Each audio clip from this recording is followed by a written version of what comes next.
बिस्मिल्लाहिर्रहमानिर्रहीम। अस्सलाम वालेकुम। क्या हाल चाल है मेरी प्यारी प्यारी यूट्यूब फैमिली, क्या हाल चाल हैं सबके।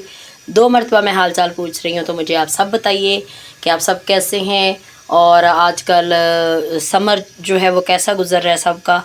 यकीनन सब के इलाकों में बहुत ज़्यादा गर्मी होगी, और आप यकीन जाने कि जैसे ही गर्मी आ जाती है तो कोई ना कोई मसला भी फिर हर किसी के साथ, घर में किसी के साथ, बच्चों के साथ, या घर में किसी और बड़े बूढ़ों के साथ, माँ बाप के साथ कोई ना कोई मसला शुरू हुआ होता है, इस वजह से कि गर्मी होती है। और गर्मी में ख़ास तौर पे मैं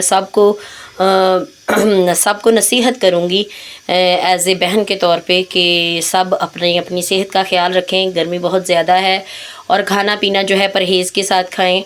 हमारे नबी पाक हज़रत मोहम्मद सल्लल्लाहु अलैहि वसल्लम फरमाया करते थे कि मगरिब के वक्त जो है रात का खाना खा लिया जाए, और क्योंकि मगरिब के वक्त खाने के बाद फिर बाहर भी घूम फिर लेता है बंदा, और कोई ना कोई रोज़मर्रा के जो काम होते हैं वो भी बंदा कर लेता है, और उसके साथ साथ बाद में फिर इशा की नमाज़ भी पढ़नी होती है, तो खाना जो है रात सोते तक हज़म हो चुका होता है। और फिर हमारे नबी पाक ये भी फरमाते हैं सल्लल्लाहु अलैहि वसल्लम, ये भी फरमाते हैं कि जब तक आप वाशरूम से ना हो लो, क्योंकि जब मगरिब के वक्त हमने खाना खा लेना है तो यकीनन इशा के वक्त तक पेट जो है वो खाली हो चुका होता है। बंदा वाशरूम से हो के खाली पेट, मतलब नॉर्मल खाली पेट जो हुआ होता है, उसके साथ सुकून से आराम से नींद आती है। और बहुत ज़्यादा मोबाइल का इस्तेमाल जो है ये भी कम से कम करें, अपनी सेहत का ख्याल रखें, सुबह उठ के नमाज़ पढ़ें, कुरान पाक पढ़ें, इससे आगे और कोई ज़िंदगी नहीं है। तो जब मसला ये था कि यहाँ पे मैं ये बता रही थी कि हर किसी के साथ कोई ना कोई मसला हुआ होता है, पेट ख़राब हो जाता है, मैदे में हीट हो जाती है क्योंकि गर्म खाने होते हैं या गरम गरम चीज़ें खाई होती हैं, और फिर हम लोग चीज़ों का ख्याल भी नहीं रखते। आगे आ गई है चीज़, मज़ेदार लगी है तो हमने बहुत ज़्यादा खा ली है, तो कम लगी है, या फिर बैठे हैं तो बैठे ही हैं, खड़े हैं तो खड़े हैं, मतलब अपनी चीज़ का ख्याल नहीं रखते। तो यहाँ पे मैं बनाने लगी थी मूंग दाल की खिचड़ी। चावल और मूंग दाल जो है ये मैंने काफ़ी देर पहले भिगो के रख दी थी, यानी एक घंटा भिगो के पहले रख दी थी।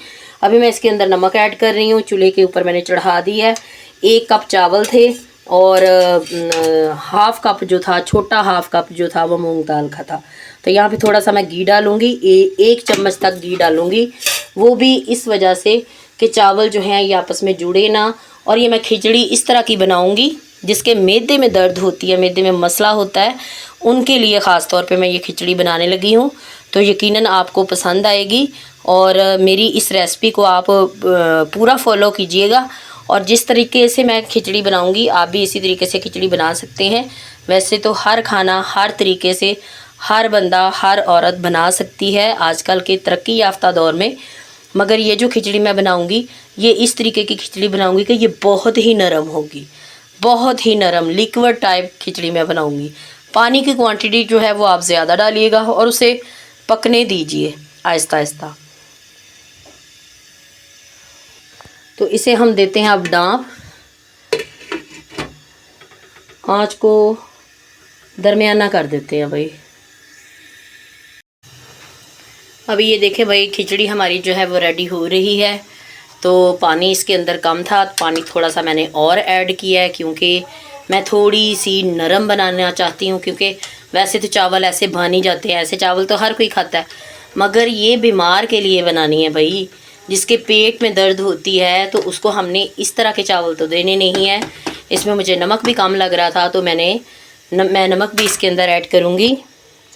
नमक आपने अपने टेस्ट के अकॉर्डिंग डालना है, जितना मतलब आपके घर वाले पसंद करते हैं या जितना आपको पसंद है। चम्मच चलाते हैं फिर से और फिर इसे कवर कर देते हैं।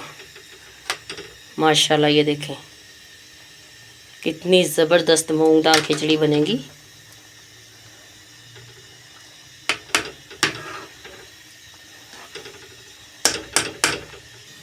खिचड़ी की सूरत हाल को चेक करते हैं।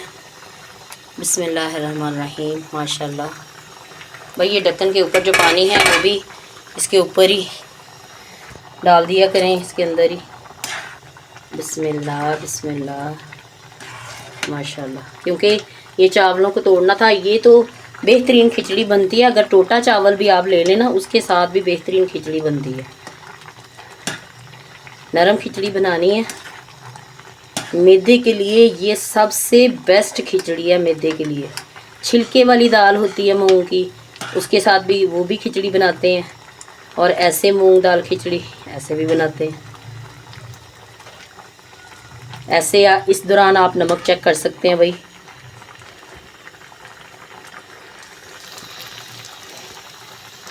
ये देखिए,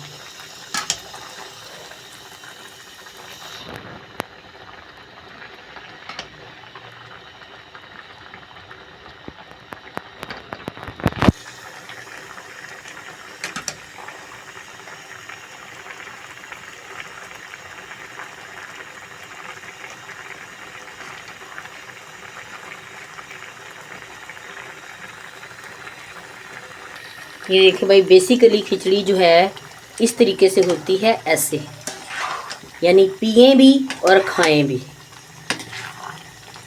माशाल्लाह। ये देखें, ये चम्मच चला के मैं आपको दिखा रही हूँ। अगर आपके साबुत चावल हो तो आपने ऐसे पानी ज़्यादा डाल के उनको पकाना है और उनको तोड़ लेना है, क्योंकि मैदे में जो नरम चीज़ें जो हैं वो ही जा सकती हैं और वो पच भी जाएंगी।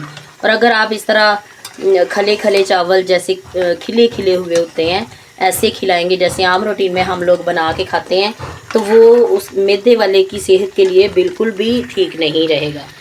तवा मैंने नीचे रख दिया है और अभी मैं देने लगी हूँ इसको दम। ठीक है, दम देते हैं इसको। और फिर थोड़ी सी ये जो जैसे इधर उधर ये पिच जिसको हम बोलते होते हैं या चावलों की कड़ी बोलते होते हैं, ये बस थोड़ी सी ख़त्म हो जाए और उसके बाद समझ लें कि आपकी खिचड़ी जो है रेडी हो चुकी है। यहाँ पे देखें, हमने खिचड़ी को दम दे लिया, तवा हमने नीचे रखा हुआ है। और ये देखें, इससे ज़्यादा हम गाढ़ी खिचड़ी जो है वो नहीं करेंगे। तो अभी हम चूल्हा भी बंद कर देंगे और इसे ऊपर से डांप देंगे। चूल्हा कर देते हैं बंद। खिचड़ी हो चुकी है रेडी। ये जी मज़ेदार सी खिचड़ी रेडी हो चुकी है और अब हम खाने के लिए तैयार हैं। और ऊपर आप देखेंगे कि भाई ये क्या डाल दिया है, ये हमने डाला हुआ है देसी घी। माशाल्लाह माशाल्लाह, देसी घी के साथ खिचड़ी का मज़ा जो है ये दुबाला हो जाता है। ये देखें, ऐसी खिचड़ी खाने वाली है। उम्मीद है आपको मेरी ये वीडियो बहुत ही पसंद आई होगी, मेरी खिचड़ी भी बहुत पसंद आई होगी।